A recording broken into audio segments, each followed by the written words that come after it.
আসসালামু আলাইকুম ভিউয়ার্স, আবার চলে আসলাম তোমার সামনে। আমার পর টেন্সের পর আমরা কি ভয়েস চেঞ্জ করছিলাম এবং ভয়েস সিম্পল প্রেজেন্টের 3টা নিয়ম আমরা শিখে নিয়েছিলাম।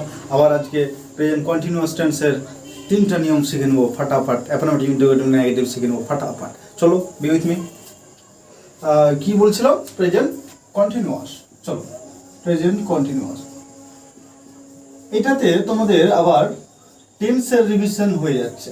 ওকে, টেন্সের রিভিশন। অ্যাক্টিভটা গোটাই টেন্সের ফর্ম, ওকে, এবং প্যাসিভটা একটা আলাদা নতুন সিনট্যাক্স, নতুন নিয়ম, নতুন ভাষা আমরা শিখে নিচ্ছি, নতুন ধরনের কথা বলা শিখে নিচ্ছি। চলো affirmative, affirmative, negative, interrogative, interrogative. Okay, অ্যাফার্মেটিভের নিয়মটা আমরা ফটাফট টুকে নিই। অ্যাক্টিভ, এ মানে অ্যাক্টিভ, তাহলে কি সাবজেক্ট এম ইজ আর। তোমরা সংক্ষেপে বিভাবও লিখতে পারো, বিভাব যেহেতু আরো অনেকগুলো আছে ওই কারণে এম ইজ আর লিখে দিলাম। ভাব ফোর, ভাব ফোর মানে ভাবের সাথে আইএনজি, আমি আইএনজিটাই লিখে দিই, আইএনজি প্লাস অবজেক্ট। প্যাসিভ করার সময় আমরা শিখেছি, ইতিপূর্বেই শিখে নিয়েছি, you have to write the first object, okay, so object plus image আর বসাও অবজেক্ট অনুযায়ী। হ্যাঁ, তারপর সব সময় আইএনজি যুক্ত ভাবে, আইএনজি যুক্ত সেন্টেন্সে সব সময় বিং বসাবো। বিং মানে আইএনজিটাকে উঠানোর জন্য বিং প্লাস ভাব three plus by plus subject, full stop. যেরকম একটা উদাহরণ দিচ্ছি অ্যাক্টিভের আমি, সে বই পড়ছে, সে বই পড়ছে। ওকে, তো দেখো হি সাবজেক্ট, হি এর পর ইজ হয়, রিডিং ভাব ফোর আইএনজি, রিডিং বুক। এবার নাও মাও যা থাকবে ওটা কোনো ব্যাপার না, হি ইজ রিডিং বুক। ওকে, তাহলে লাস্টের অবজেক্টটা আগে আগে আসবে, দেখো বুক, তারপর বুকের পর কি হয়, এম ইজ আর মধ্যে ইজ হয়, বুক ইজ। এই আইএনজির জন্য কি ব্যবহার করবে, এম ইজ আর এর পরেই বিং, বুক ইজ বিং সব জায়গাতে। এবার মেইন ভার্বটা রিড, রিডের থার্ড ফর্ম কি, রিড, তিনটা একই ফর্ম। তাহলে book is being read by, কার দ্বারা, হি থাকলে কি হবে, হিম। এর মানেটা দেখো কত সহজ, তার দ্বারা, তার দ্বারা, তার দ্বারা বই পড়া হচ্ছে, হচ্ছে। ওকে, কিন্তু যদি এভাবে যদি বলি তুমি ভাত রান্না করছো, ইউ আর কুকিং রাইস। ওকে, তো তোমার দ্বারা ভাত রান্না করা হচ্ছে, তাহলে কি হবে, rice is being cooked by you. Okay, Ram football খেলছে, কি হবে, রাম ইজ প্লেইং ফুটবল, তাহলে কি football is being played by Ram. আমি ভিডিও বানাচ্ছি, আই এম মেকিং ভিডিও, তাহলে কি videos are being made by you, me. Okay, তোমরা ভিডিও দেখছো এখন, কি হবে, you are watching the videos now, তাহলে কি হবে, videos are being watched by you now. Wow, how simple is it, খুব সহজ। চলো পরের নেগেটিভ। নেগেটিভ অ্যাক্টিভটা দেখো, সাবজেক্ট এম ইজ আর বসবেই, ওর সাথে নট বসছে। ওকে, একই জিনিস, শুধু নটটা এখানে এক্সট্রা। তাহলে subject am is are plus not plus ING ভাবের সাথে প্লাস অবজেক্ট। প্যাসিভটা খুবই সহজ, অবজেক্টটা আগে নিয়ে এসো, am is are, am is are plus not বসাও প্লাস বিং প্লাস ভাব three plus by plus subject, stop. দেখো আমি বলছি আমি ফুটবল খেলছি না, ফুটবল খেলছি না এখন, খেলছি না এখন, কি হবে, দেখো আমি ফুটবল খেলছি না এখন, তাহলে কি হবে, সাবজেক্ট কি আই, খেলছি আছে বলে এম ইজ আর হবে, তাহলে I am not playing playing কি ফুটবল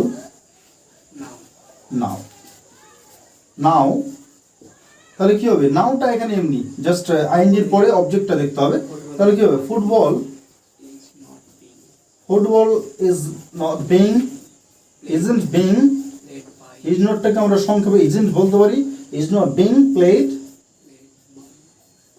বাই আই থাকলে কি হয় মি খুব সহজ এর মানেটা হলো এই মানেটা লিখে নাও তোমরা আমার দ্বারা ফুটবল খেলা হচ্ছে না আমার দ্বারা ফুটবল খেলা হচ্ছে না I am not playing football বললেও যা বা football is not being played by me এটা বললেও তা কিন্তু তুমি যদি প্যাসিভে বলতে পারো তাহলে বেশি ভালো লাগে শুনতে এবং বেশি কোয়ালিটিফুল হয় clear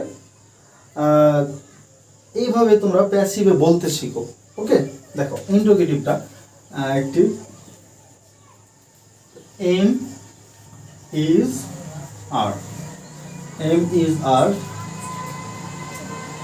plus subject plus verb ing plus object শেষে জিজ্ঞাসা প্যাসিভটা কি হবে M is R আগে থাকলো M is R আগে থাকবে plus object plus being plus verb 3 plus by plus subject শেষে জিজ্ঞাসা যেরকম উদাহরণ নাও তুমি কি আলু বিক্রি করছো কত সহজ তাহলে তুমি কি হলো আর হবে আর ইউ সেলিং পটাটোজ একটা আলু তো আর কিনে না পটাটোজ ওকে লাস্টে ইন্টারোগেশন মার্ক তো দেখো পটাটোজ আছে তো ওই কারণে ফের আবার আর হলো আর পটাটোজ এই দেখো আর পটাটোজ হলো তারপর বিং বসছে আইএনজি থাকলে বলেছিলাম বিং বসবেই ভয়েস চেঞ্জে বিং আর পটাটোজ বিং সোল্ড ভাব 3 সোল্ড সেলের ভাব 3 সোল্ড বাই ইউ কত সহজ এর মানে হলো তোমার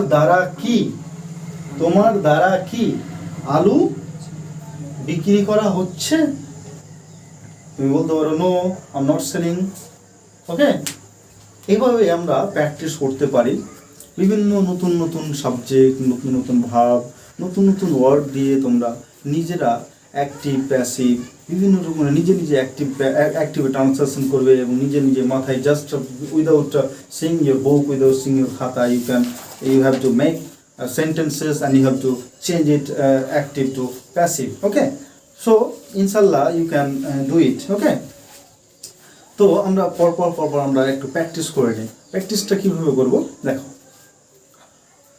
আমি এখন একটি চিঠি লিখছি I am writing a letter now লাস্টে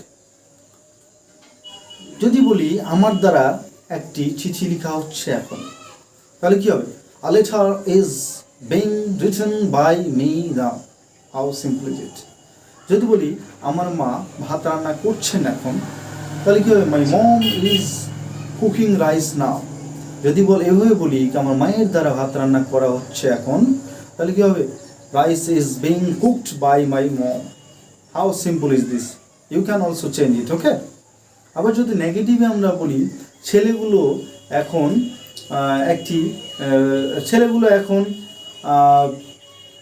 একটি বিড়াল ধরছে কি হবে the boys are catching a cat যদি আবার এভাবে বলি একটি বিড়ালের দ্বারা অনেকগুলো ইঁদুর ধরা হচ্ছে না একটি বিড়ালের দ্বারা অনেকগুলো ইঁদুর ধরা হচ্ছে না যদি বলি নেগেটিভে বলি তাহলে কি হবে mice অনেকগুলো ইঁদুর mice are not being caught by a cat কত সহজ আবার ইন্টারোগেটিভে চলো ইন্টারোগেটিভ আমরা এভাবে বলতে পারি ইন্টারোগেটিভ এভাবে বলা যায় কি আমি একটি তুমি কি একটি সিনেমা দেখছো? তাহলে কী হবে? Are you watching a movie? তুমি কি একটি সিনেমা দেখছো? আবার যদি এভাবে বলা হয় সেটাকে, তোমার দ্বারা কি একটি সিনেমা দেখা হচ্ছে? তাহলে কি a movie, is a movie being watched by you? How simple is this.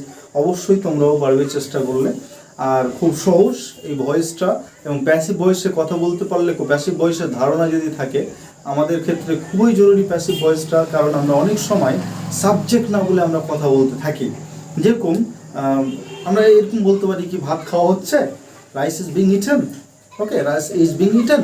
আমি কেউ সামনে তোমার একজন আছে ধরো, এবং তুমি বলবে কি, আপনি বলবে কি, তুই বলবে, কিছু বুঝতে পারছো না, তখন তুমি বলছো কি ভাত খাওয়া হচ্ছে।